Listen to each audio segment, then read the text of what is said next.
जय जगन्नाथ दर्शक बंधु मु आपण नहीं आसी आज गोटे नुआ कंप्रेसर मेसीन रिव्यू। तो आज वीडियो रे आमे आपण मानकु रिव्यू देखेबु कि डाउरी कंपनी रो ए गोटे नुआ कंप्रेसर मेसीन आमर आज नुआ आसी जगन्नाथ एल्युमिनियम फर्निचर रे। तो ये जो कंप्रेसर मेसीन तो आमे आपन यार फीचर बते कहबू।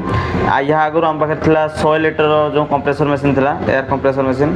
तो एटा आमे छोट कंप्रेसर मेसीन आसु 30 लिटर जेटा कंप्रेसर मेसीन टी आप देखा कौन कौन कम आसूँ।